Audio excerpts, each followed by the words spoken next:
So hey guys what's up, welcome back to this another video. Sir Kanhaiya YouTube channel पे आप सबका स्वागत है।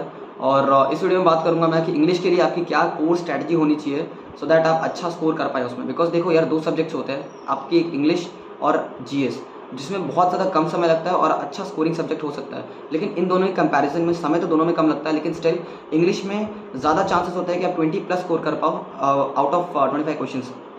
और अभी तो नए पैटर्न के हिसाब से आपका जो मेंस का एग्ज़ाम हो गया है सीजीएल का, उसमें तो आपका मेन डिटरमाइनिंग फैक्टर ही इंग्लिश हो चुका है। जीएस की वजह से आप सिर्फ कट ऑफ में रैंक अच्छी ले सकते हो, बट स्टिल जीएस आपको ये नहीं एश्योर करती है कि आप मतलब बहुत ज़्यादा स्कोर कर पाओगे उसमें। ऑन एन एवरेज एक नॉर्मल बच्चा जो है 12 से 15 क्वेश्चन करेक्ट कर सकता है जीएस में, बट इंग्लिश एक स्कोरिंग सब्जेक्ट हो सकता है आपके लिए। और साथ में ही एक और बेनिफिट जो इंग्लिश आपको देता है कि बहुत कम समय लगता है इंग्लिश में। तो अभी इसके बारे में बात करते हैं। For example, if you are preparing for any exam, let it be और एनडीए, सीडीएस, एफकेट और एनी ऑफ द एसएससी और बैंकिंग एग्जामिनेशन, इवन रेलवे, तो मेन बात यहाँ पर ये चीज़ आती है कि आपको पहले उसके 5 से 10 साल के पुराने क्वेश्चन पेपर्स को देखना है। अगर आप 5 से 10 भी क्वेश्चन पेपर उसके प्रीवियस ईयर के देख लोगे तो आपको ऑन एन एवरेज एक आइडिया लग जाएगी कौन से कॉन्सेप्ट है जिसमें से क्वेश्चन बार बार पूछे जा रहा है। और जैसे ही आपको ये आइडिया लग गया तो आपको पता है कि आपको कौन से टॉपिक्स है जिनके ऊपर फोकस करना है। For example vocab I think बहुत ज़्यादा कॉमन रहता है एसएससी, बैंकिंग और आपके डिफेंस एग्जाम्स में, तो वो तो आपको प्रिपेयर करना ही करना है। और इसके अलावा आपका जो है idioms, phrases, one word substitution, ये सब भी कॉमन रहती है चीज़ें। तो इसके लिए पहले तो आप जब प्रीवियस ईयर क्वेश्चन पेपर करोगे तो उससे आपको आइडिया लगेगा कि नहीं किस टाइप के हमें पढ़ने हैं। और ऑन रेगुलर बेसिस आपको एक सेक्शनल मॉक जरूर देना है। और वो आप क्या करोगे कि गूगल पे जाकर के प्रीवियस ईयर क्वेश्चन पेपर जिस भी एग्जाम को आप टारगेट कर रहे हो, आपका एसएससी एमटीएस हो गया, सीएचएसएल हो गया, सीजीएल हो गया, सीपीओ का एग्जाम हो गया, तो इन सब के आपको मॉक देने हैं। आप रोज़ का एक क्वेश्चन, एक सेट उठाओ 25 क्वेश्चंस का और उसको सॉल्व करना स्टार्ट करो। अब होगा क्या कि जब आप सॉल्व करोगे इस क्वेश्चन को, तो जैसे कि मैं आपको आगे वीडियो में दिखाऊंगा मैंने जो सॉल्व किया था कल रात को, तो कल रात का एनालिसिस मैं आपको दिखाऊंगा मैं किस तरीके से एनालिसिस करता हूँ और किस तरीके से उसके नोट्स बनाता हूँ साथ में। तो यहाँ पर मैं आपको दिखाने वाला हूँ कि किस तरीके से मैंने मॉक दिया था। तो कल रात को मैंने एक सेक्शनल नहीं बल्कि मैंने पूरा दिया था पीछे। इसके बाद रीजनिंग का भी है, जनरल इंटेलिजेंस का, उसके बाद फिर मैथ्स का सेक्शन है और फिर एट द एंड आपका जीएस है। तो इंग्लिश का इसमें स्पेसिफिकली मैं बात करूँगा। तो इंग्लिश में मैंने 25 क्वेश्चन थे टोटल। तो 25 में से मेरे 20 करेक्ट थे, 2 गलत थे, 3 अनअटेम्प्टेड थे।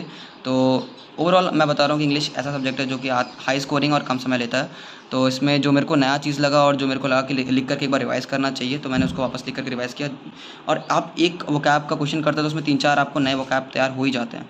तो पहली बात तो आपको एक छोटा टारगेट रखना है अपने लिए रोज़ का इंग्लिश को लेकर के। लेट्स से कि आप 10 वोकैब करोगे, उसमें आपके 10 एंटो और 10 साइनोनिम्स दोनों के दोनों आ जाएंगे।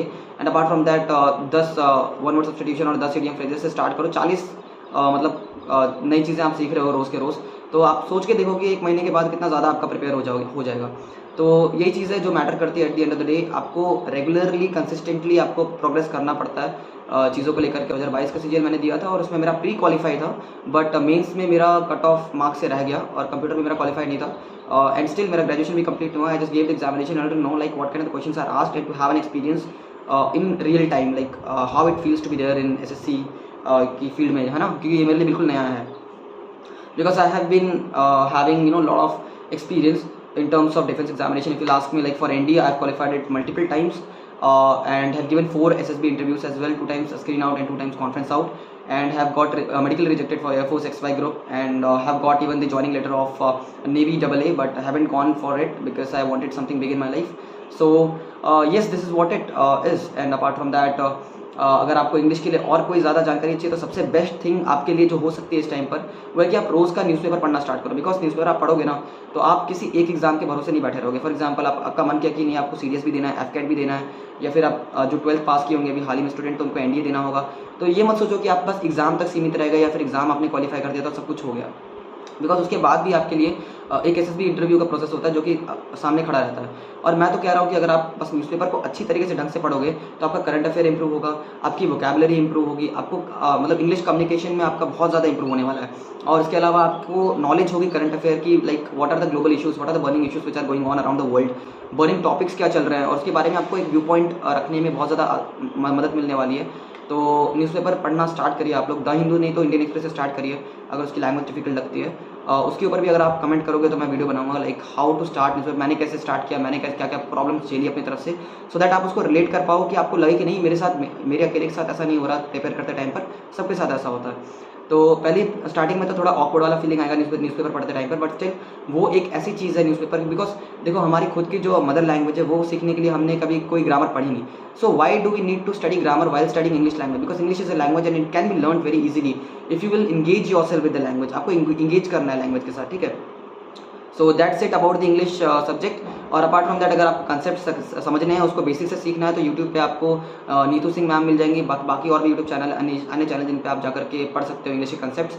और बुक अगर रिकमेंडेशन की बात करूँ तो मेरे तरफ से तो एस पी बख्शी और नीतू सिंह की वॉल्यूम 1 कुछ ज़्यादा ही फेमस है. तो ये अच्छी बुक्स हैं, इनसे आप अपना प्रिपेयर कर सकते हो. लेकिन एक चीज़ आपको ध्यान में रखनी है, वो है कि रोज़ का रोज़ आप एक सेक्शनल मॉक देने वाले हो और उसको एनालाइज करोगे अच्छी तरीके से. एनालाइज करने के बाद जो जो आपकी मिस्टेक्स हुई है, जो जो नई चीज़ आपको सीखने मिली है, बिकॉज क्या होता है ना कि आपने एक क्वेश्चन किया वो कैप का, उसमें एक वर्ड लिखा है, फॉर एग्जाम्पल मैग्नानिमिटी लिखा है, तो उसका मतलब होता है कि आप किसी का भला चाह रहे हो, ठीक है, किसी के लिए अच्छा कर रहे हो. तो उसके लिए एक ऑप्शन दिया था एल्ट्रुइज्म, तो वो दोनों तो सेम मीनिंग हो गए. लेकिन बचे हुए 3 वर्ड्स जो हो गए वो भी तो आपके लिए नए होंगे ना. हो सकता है आपको पता भी हो मीनिंग, लेकिन कुछ होंगे जो नए होंगे. तो आप उन वर्ड्स को लिखो, उनके साथ साथ उनके एंटोनिम और सिनोनिम को भी लिखोगे, तो आपके और भी ज़्यादा वर्ड प्रिपेयर होंगे. तो मेरे ख्याल से 3 से 4 अगर वो कैब आ रहे हैं एक सेट में, तो आप उससे अप्रॉक्सीमेटली 15 से 20 नए शब्द तैयार कर लोगे अपने. तो previous year question are the key, again मैं एम्फेसाइज कर रहा हूँ.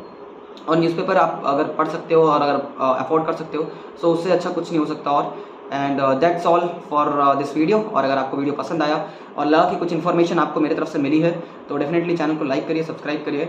और कोई भी डाउट हो तो कमेंट सेक्शन आपके लिए हमेशा ओपन है, मैं उसमें डेफिनेटली रिप्लाई करूँगा. कोई भी क्वेश्चन होगा आपको लेकर के, तैयारी को लेकर के. और apart from that, kindly share it with your friends जिनको इसकी ज़रूरत है, जो इस टाइम पर तैयारी के फेज़ में है, तो उनको भी हेल्प मिलेगी इससे. That's all for it. Thanks for watching.